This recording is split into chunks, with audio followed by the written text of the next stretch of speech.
যতই আসুক কঠিন বিপদ অন্ধকার রাতে, তার উসিলায় মুক্তি পাবে পাপী আর তাপী।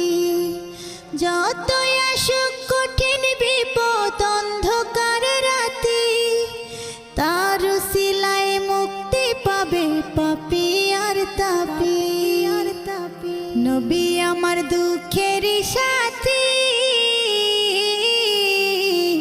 নবী আমার কবরের বাতি।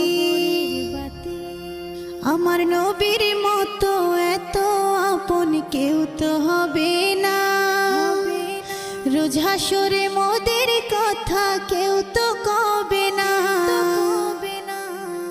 আমার নবীর মতো এত আপন কেউ তো হবে না, রোজ হাসরে মোদের কথা কেউ তো